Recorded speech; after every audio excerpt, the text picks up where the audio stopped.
Hi there, welcome to Joy News Interactive. My name is Benis Abube. It's always a pleasure to take your comments on trending issues and share them with the rest of the world. Well, we are all still grieving over Saturday's explosion at Atomic Junction, and a lot of conversations are, coming up after that unfortunate event. Well, today we are going to be talking about a call for the resignation of the NPA's chief executive. I'll be telling you more on that. We'll also be talking about how political influence may have, brought us here as a nation in terms of the sighting of fuel stations and all the explosions that we are seeing around. Don't forget, we are very interactive. We are on Joy News on Facebook. That's our name on Facebook. Same name will find us on Twitter. And get onto that page and drop all your comments. We are also live on GSTV channel 421, GoTV channel 144, and Joy News on Multi-TV. So the chief executive of the National Petroleum Authority, Hassan Tampoli, is under intense pressure. Some are demanding his resignation after he admitted the authority knew of several protocol violations by operators of the that gas station where the explosion occurred on Saturday evening, leaving 7 people dead. A lot of you have been sharing your thoughts on this with us. Abdul Karim says citing fuel stations outside cities is not the solution to explosions in Ghana, and well, he goes on. But the main issue we are talking about now is the call for the resignation of the chief executive of the NPA after he admitted that, this gas station where the explosion occurred had violated some protocols. And so let's move on and pick a lot more of your comments. And well, that's a pretty lengthy one there. All right, thank you very much, CEO of Antlis Oil and Gas. Nana Kwame says, demanding what resignation? Did he tell those doing business around to come there? Let him go and sack them. You see the same media houses will be reporting there's no human face. Says, I think Ghanaians deserve, well, he thinks that we deserve every disaster we are getting. He's sorry to say this. We are too stubborn and we put politics in anything when it affects our lives. We'll be coming to that, the bit on politicizing everything. No, but God knows, Billy says, even if this man resigned and another person replaced him today, nothing will change because these filling stations, he alleges, are owned by some greedy politicians who never think of the citizens of the country. Khalil Maestro also thinks the problem is not the NPA boss, but political influence. He came to meet the status quo, and as tradition demands, he follows it. Well, he says we have MPs, pastors, malams who own filling stations, and the moment action is taken against their business, they will start trooping to the doorsteps of influential people for that action to be stopped. Private individuals selling off their lands to these investors are also part of the problem, says Allah help us all. Dan Anagzi Kwesi BA says the intense pressure demanding his resignation is needless. The problem has been there before him. We all did listen to Honorable Mahama Yarega. All right, so Dan is just moving ahead of us because we'll be coming to that pretty shortly. The former Minister of Environment has been speaking on this issue. And guess what, guys? It may be that it all comes down to political influence. It may be. Michael Aminin in the UK says the numerous avoidable disasters like fire outbreaks, flooding, which cause loss of innocent human life and destruction of property, are as a result of the failure of state institutions like the EPA, NPA, city town planning in discharging their constitutionally mandated duties to the benefit of Ghana. And he says it's very disappointing that we have let the nation down. So the argument is, if the chief executive of the National Petroleum Authority, Hassan Tampoli, admits that there were certain violations by operators at this gas station where the explosion occurred, should he resign, as other people are calling? Get onto Facebook and drop your comments there. But let's move on quickly. Now, since Saturday's event, there's been a lot of debate on why we keep seeing this, and whenever it happens, politicians make a lot of promises but sometimes are unable to keep them. Well, former Environment Minister Mahama Yarega said he was unable to close down a few illegally sited gas and petrol stations due to, guess what?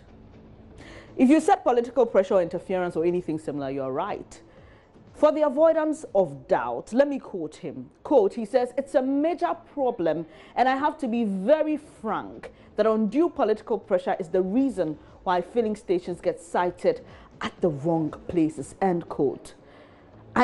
I just can't wrap my mind around this, that we know the problem, we know what we can do to save lives, we know what we can do to prevent disasters, yet political pressure is the reason. Really? Well, what do you think? Nana-Atomic says hard truths, but you will see how parochial minds will politicize it.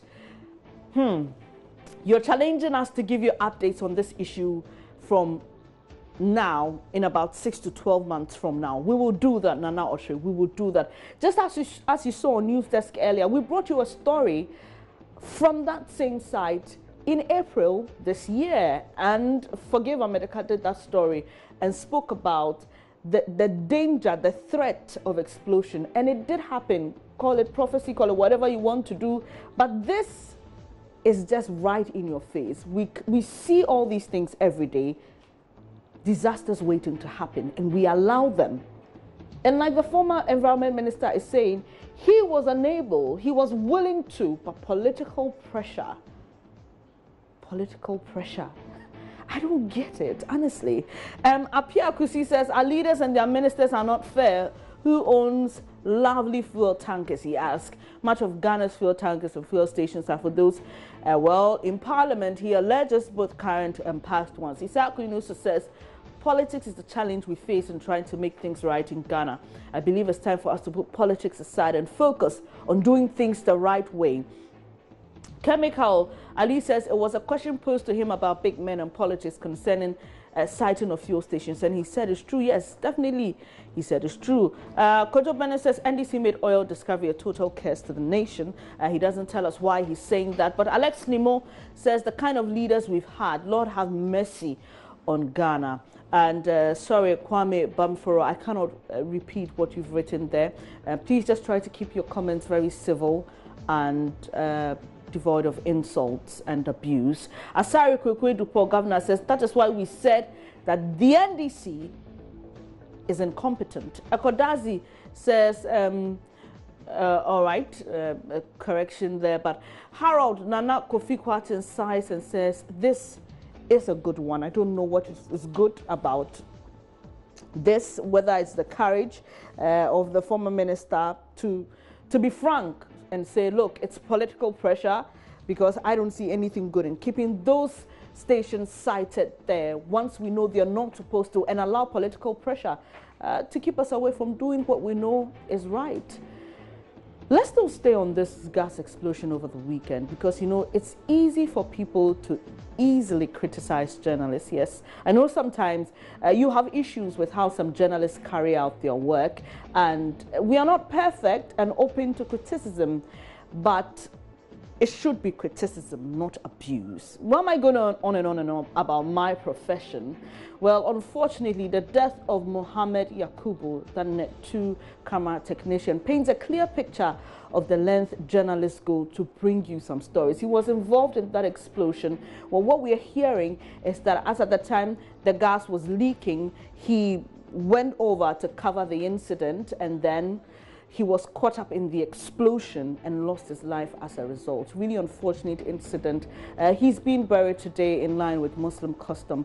Our heart goes out to the family and friends of this journalist, and it's really, really sad that he had to die this way. And also to all the other people, the 6 other people who lost their lives as a result of this. And imagine all this could have been avoided, but for political pressure. I'll take a quick breather. We'll be back with more.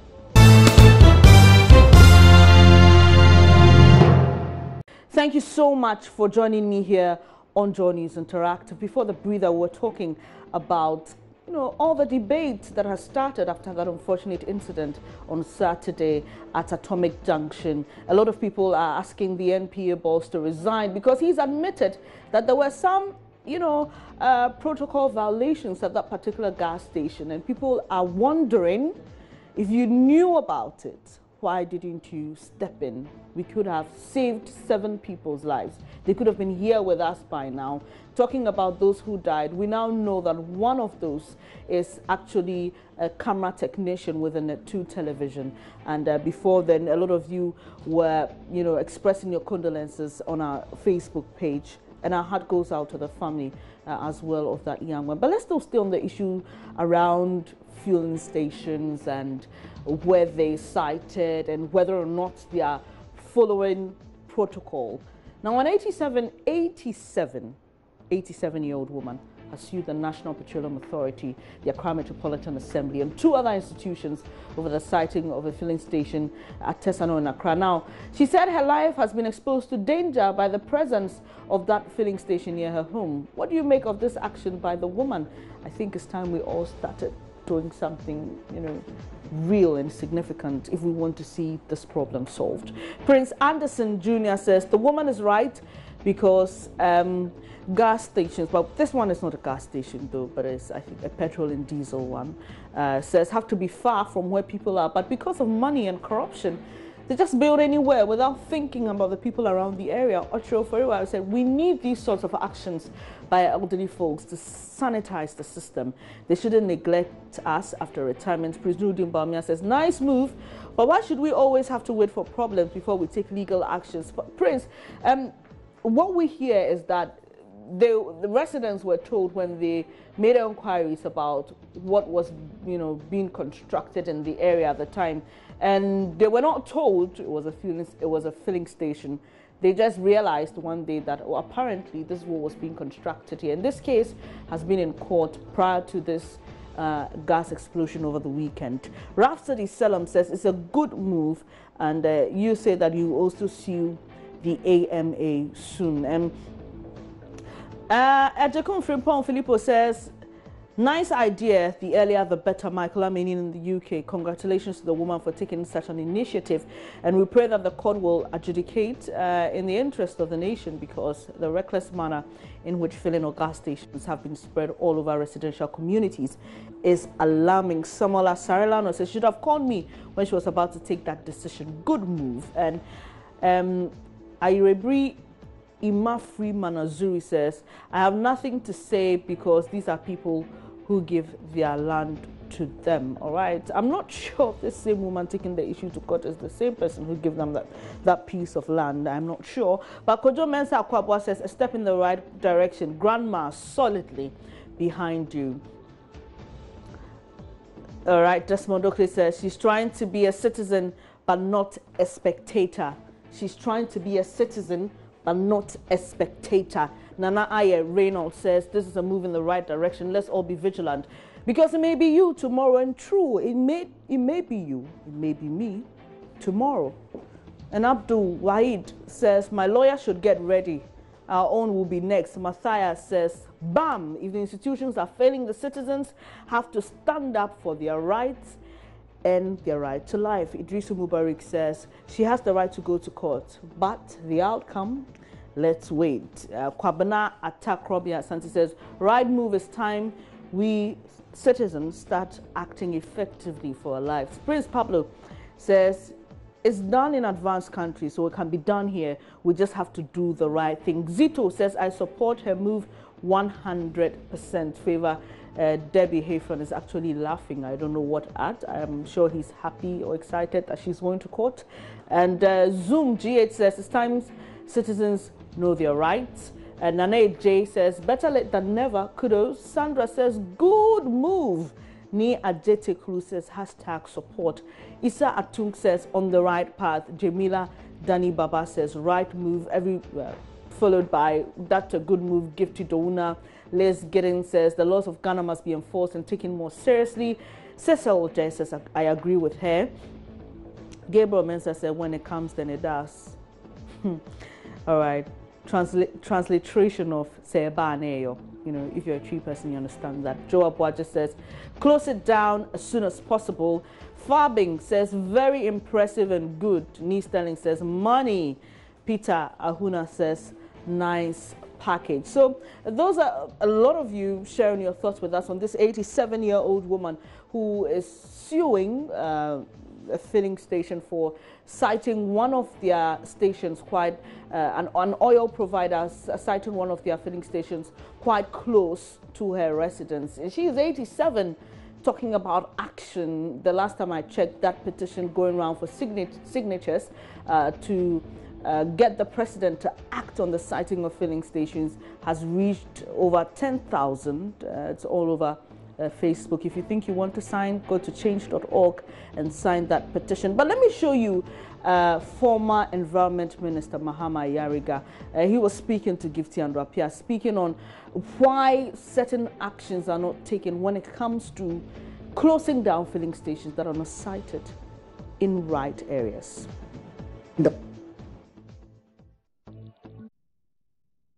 Oil industry, politicians, friends of politicians, etc. So for you, to what extent is political influence a real problem to this? It's a major problem. I mean, I have to be very frank that undue political pressure is a reason why many filling stations get sited at the wrong places. And we're talking about problems at the level of, municipal chief executives who must issue permits to people to site gas and petrol stations at locations that they themselves know are not right. But then party cronies, big financiers come in and they insist, and sometimes they bend the rules in their favor. The same way those... How many of them did you have to deal with as minister at the time? Oh, I recall that these filling stations that I shut down, those that sometimes we had to pull down, each time that you shut down a filling station, there was so much pressure on you. I mean, senior church leaders will call you, big imams will call you, your colleague ministers will call you, your party functionaries on the ground will call you, and they will all try to show that this person who runs this filling station has been this helpful or that helpful to the church or to the community or to the party or to this. Is there nothing that can be done to ameliorate the situation so that he can continue? How did you deal with it? I mean, for me, I just said no, and I will refer you to the EPA people and say, look, deal with the EPA people if they think that there's something that can be done. But then the problem is that very often, people already had permits from the same EPA people. So you think really, from all you say, it's as if the problem really lies at the doorstep of the EPA? Not the EPA. I mean, I work with the EPA, and I know that there are people with a very high sense of integrity who work there. I related sometimes work quite closely with the NPA. And I know there are people there with a high sense of integrity who will insist on the right thing being done. But very often, it is not the people at the head office. It will be a district officer, some district officer in some remote location, and when supervision is lax, then they do whatever they want. This act that this action that you took of pulling down fuel stations, I mean, if we're to put that, juxtapose that with what has happened recently, would you say that it was an act in futility, that nothing really came out of it, that at the end of the day, you as the minister at the time and the NDC at the time could not really put in place any real policy adjustment that could help perhaps avoid or prevent what happened at Atomic Junction? No, the policies are already in place. The legislation is there. The institutions are there. The problem is effectiveness in terms of enforcement.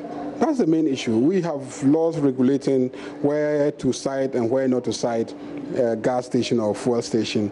There are permits that you need to obtain from the local authorities to fire service to EPA to NPA. So the regulations and the permitting, and within these institutions, they have the personnel to implement the policies and the laws. It's not as if we are lacking in laws and policies and institutions. We do have them.